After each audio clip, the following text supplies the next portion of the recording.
کہ کہنا کیا چاہ رہے ہیں سارے معاملے میں؟ دیکھیں وہ کہتے ہیں لانگ مارچ کی آڑ میں سازش ہو رہی ہے، ٹھیک، لاشوں اور خون کا کھیل اس ملک میں بند ہونا چاہیے، یہ جو ٹکر شکر ان کے پریس کانفرنس میں ابھی وہ بولے ہیں۔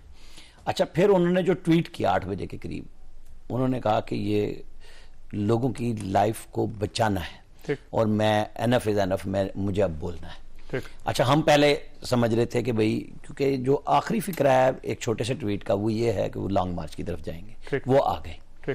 انہوں نے کہا جی سازش یہاں تیار ہوئی ہے پاکستان میں، ان کا لیپ ٹاپ بھی نہیں ملے گا۔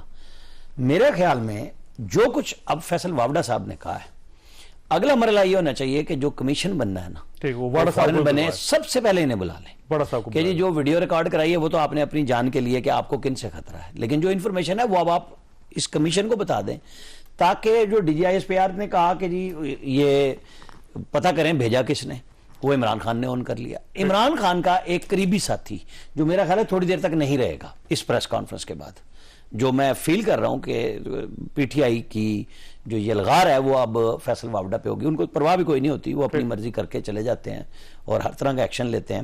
وہ مولا جٹ کے ایکشن میں آئے ہیں اور بنیادی طور پہ انہوں نے کوسچن مارک لگا دیا عمران خان کے لانگ مارچ پہ کہ جی ایک بڑی سازش ہے۔ پریس کانفرنس کو سیریس سمجھا جائے یا پھر یہ سمجھا جائے کہ انہوں نے سپیس گین کیا ہے، انہوں نے کوشش کی ہے کہ سارے لوگ سارے کرداروں کے بارے میں بات ہو رہی ہے، میں بھی ہوں ایک، میرے بارے میں کیوں نہیں بات کی جا رہی؟ نہیں یہ ٹھیک بات ہے، لیکن وہ ماضی میں جہاں سے آ کے بات کیا کرتے تھے وہ اب انہوں نے صرف الیکشن کمیشن اور عدلیہ پہ نہیں بات کی، انہوں نے اسٹیبلشمنٹ پہ کھل کے بات کر لی۔ وہ یہ کہتے ہیں کہ سازش پاکستان میں تیار ہوئی، لوگ یہاں ہیں، ان کو گھیرا گیا، ان کو ڈرا کے پاکستان سے بھگایا گیا۔ اب وہ کہتے ہیں میں چیئرمین کے ساتھ ہوں، لیکن چیئرمین نے ہی پاکستان سے باہر بھیجا، کیونکہ یہ کوسچن ادھر ہی جاتا ہے۔ کیونکہ میرا خیال یہ وعدہ معاف گواہ بننے کی شاید کوشش ہے۔ یہ کہہ رہے ہیں کہ میرے پاس ساری چیزیں موجود ہیں۔ اگر آپ اجازت دیں پھر میں آپ کی طرف آتا ہوں۔ منیسا یہ فرمائیے گا سر، یہ آپ کو یہ پریس کانفرنس کی سمجھ آئی ہے کہ یہ عمران خان صاحب کے خلاف ہے، اسٹیبلشمنٹ کے خلاف ہے، گورنمنٹ کے خلاف ہے، ارشد شریف صاحب یا صحافی برادری کے خلاف ہے؟ مجھے سمجھ نہیں آئی کہ وہ کہنا کیا چاہتے ہیں، ہدف کیا ہے ان کا؟ بہت شکریہ چوہدری صاحب۔ دیکھیے گزارش یہ ہے کہ فیصل واوڈا صاحب کی جب آپ ساری پریس کانفرنس سنیں تو اس کے اندر پی ٹی آئی کے پاس ایک میرے خیال میں رہ گیا ہے جو چانس ہے، فیصل واوڈا صاحب کو فوری طور پر عمران خان صاحب کو ڈس اون کرنا پڑے گا، ان کی تمام کہی ہوئی باتوں کو، اور یہ بھی کہ فیصل واوڈا صاحب کا پاکستان تحریک انصاف سے کوئی تعلق ہے، ان تمام باتوں کو انہیں ڈس اون کرنا پڑے گا، کیونکہ فیصل واوڈا صاحب نے گو کہ کوئی ایویڈنس نہیں دیا ہے، لیکن انہوں نے سنگل ہینڈڈلی عمران خان صاحب کا جو سارا انہوں نے آج بیانیہ بنایا تھا اور جو بنا رہے ہیں لانگ مارچ کے حوالے سے، اس کو انہوں نے بہت بڑا دھچکا پہنچایا ہے۔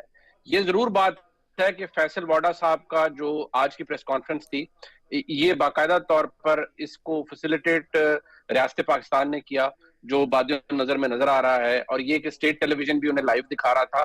تو فیصل واوڈا صاحب کی جانب سے جو بھی انکشافات یا جو بھی باتیں کی گئی ہیں، آپ یہ ذہن میں رکھیے کہ ان کو پاکستان کے اسٹیبلشمنٹ کی اور کسی حد تک حکومت کا کانفیڈنس اور پاکستان کے اسٹیبلشمنٹ کی پیٹرنیج سپورٹ حاصل تھی۔ جو باتیں فیصل واوڈا صاحب نے کی ہیں کہ عمران خان صاحب، لیکن منی صاحب ایک چیز یہ ہے کہ انہوں نے یہ آفر کیا ہے کہ میرا موبائل حاضر ہے، اس کا فورینزک ٹیسٹ کروا لیں، تو اس کا مطلب یہ ہوا کہ ان کے موبائل میں کچھ نہ کچھ تو ہوگا جو ایویڈنس کے طور پہ وہ پیش کرنا چاہتے ہیں۔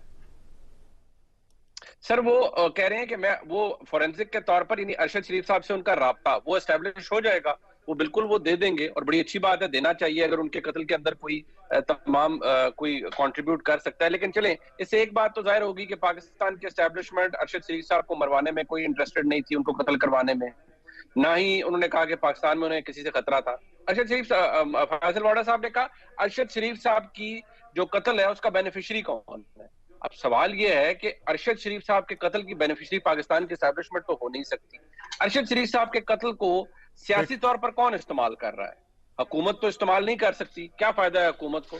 ارشد شریف صاحب کوئی اکیلے جرنلسٹ تو تھے نہیں کہ جو حکومت پر یا شریف فیملی پر تنقید کرے تھے، باقی بھی کرتے ہیں۔ کیا ارشد شریف صاحب واحد جرنلسٹ تھے پاکستان میں جو اس پورے بیانیے اور سازش کی تھیوری پر وہ کہتے تھے کہ نہیں یہ رجیم چینج ہوا ہے اور ایک سازش کے تحت ہوا ہے اور پاکستان کے اسٹیبلشمنٹ نے کروایا ہے، فیسیلیٹیٹ کیا ہے؟ اور بھی بہت سے صحافی ہیں جو اس بات پر آج بھی بلیو کرتے ہیں اور عمران خان صاحب کے بیانیے کو تقویت بخشتے ہیں۔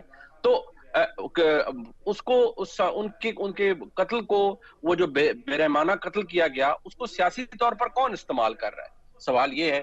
اور جو باتیں عمران خان صاحب نے خود کہی ہیں کہ میں نے کہا باہر چلے جاؤ تمہیں مار دیں گے, فیصل واڈا صاحب کہہ رہے ہیں کہ کوئی اور لوگ ہیں جنہوں نے مروایا ہے, تو پھر عمران خان صاحب کو بتانا پڑے گا کہ کون لوگ تھے جن کے بارے میں عمران خان صاحب کو پتہ لگا کہ یہ فیصل واڈا یہ ارشد شریف صاحب کو مروانا چاہتے ہیں. بالکل صحیح. مشرف زاہد صاحب یہ فرمائیے سر, یہ ایسا نہیں محسوس ہوا کہ فیصل واڈا صاحب گورنمنٹ کے ساتھ شامل ہو گئے, کیونکہ جب پی ٹی وی سے ان کی پریس کانفرنس لائیو دکھائی جا رہی ہے تو اس کا مطلب یہی ہوتا ہے کہ گورنمنٹ ان کو سپورٹ کر رہی ہے اس وقت, اور پی ٹی آئی ڈس اون کر رہی ہے. فواد چودھری صاحب کا یہ دعویٰ ہے کہ ہمیں پتہ بھی نہیں تھا کہ فیصل واڈا صاحب اس قسم کی پریس کانفرنس کر رہے ہیں. دیکھیں چودھری صاحب, جب یہ پہلے پریس کانفرنسز کر رہے تھے ان کو بھی میں مذاق خیز سمجھتا تھا, اور میں آج والی کو بھی ایک اسی طرح کا ڈرامہ سمجھتا ہوں. آپ سپوائلر سمجھتے ہیں ان کو؟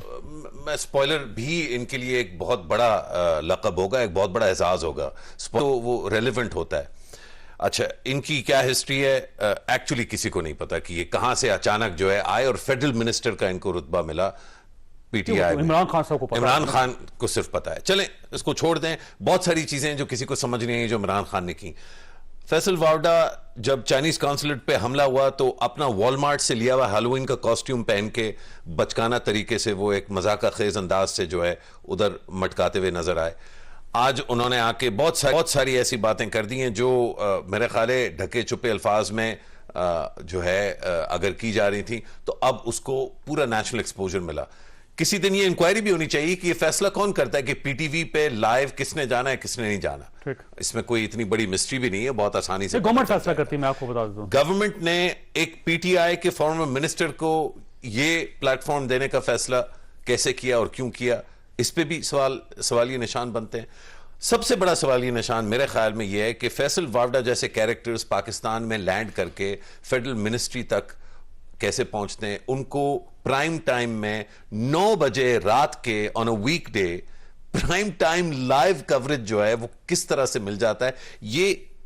یہ سوالات پوچھنے کے لیے ایک آزاد ماحول اس ملک میں چاہیے ہوگا, جو ہمارے پاس نہیں. اب دیکھیں, جو فیصل واڈا صاحب کی جو نیت ہے ہم اس کو ایک سائڈ پہ رکھتے ہیں, جو فیکٹس پہ جس پہ وہ ذکر کر رہے ہیں. میں نے ان کی نیت پہ سوال نہیں, ان کی نیت بہت پاک ہوگی, لیکن وہ کیا ہیں وہ آپ کے سامنے ہی ہے اور وہ ویورز کے سامنے بھی. سوال یہ ہے کہ اب فیصل واڈا صاحب نے یہ کہہ دیا ہے کہ جو لانگ مارچ ہے اس کے اندر خون بھی ہوگا, لاشیں بھی گریں گے, اور ساتھ انہوں نے سوال اٹھا دیا ارشد شریف صاحب پہ کہ ان کو گاڑی کے اندر سے مارا گیا ہے اور یہاں سے سازش ہوئی ہے, ان کو ڈرا دھمکا کے یہاں سے ملک سے باہر بھیجا گیا تھا, پھر ان کو کسی شخص کے پاس رکھا گیا تھا.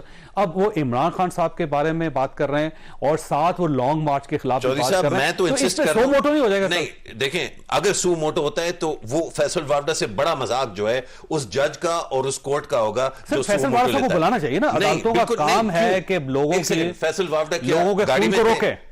کیا فورینزک سائنس میں ماہر ہیں فیصل واڈا؟ کیا پولیس میں انہوں نے کبھی کام کیا ہے؟ کیا انویسٹیگیشن انہوں نے کبھی کی ہے؟ کیا وہ کسی طرح کے سائنٹسٹ ہیں؟ کیا انہوں نے اسمتھ اینڈ ویسن کمپنی میں کام کیا ہے؟ پی او ایف آرڈننس وا فیکٹری میں انہوں نے کام کیا ہے؟ کوئی گن ایجاد کی ہے؟ کوئی فزکس کی ایکویشن نکالی ہے پیرابولا کا جو یا پروجیکٹائل کا جو موشن ہوتا ہے؟ یہ کس طرح سے کوالیفائیڈ ہے اس پہ بیان دینے کا کہ اس گاڑی میں کیا ہوا؟ اچھا, ویسے عامر الیاس رانا صاحب یہ سوال ویسے بڑا اچھا اٹھایا انہوں نے, اور ایک نقطہ جو بار بار کینیا کی پولیس بھی اٹھا رہی وہ یہ کہہ رہی ہے کہ پہلے انہوں نے کہا تھا کہ کسی قسم کا کوئی اندر سے کوئی ریٹیلیشن نہیں ہوئی, آج پولیس نے کہا کہ اندر سے بھی گولی چلی اور اس کے بعد پھر ہمیں باہر سے گولی چلانی پڑی. پہلے وہ کہہ رہے تھے پتھر رکھے تھے, روکا تھا, نہیں روکے تھے, اور اس کے بعد انہوں نے کہا. اب وہ سٹوریز وہاں پہ بھی تبدیل ہو رہی ہیں, اب وہاں کی بدلتی ہوئی سٹوریز اور پاکستان کی جو بدلتی ہوئی سٹوریز ہیں, اس سے آپ کیا تانا بانا بن سکتے ہیں؟ آپ کا کیا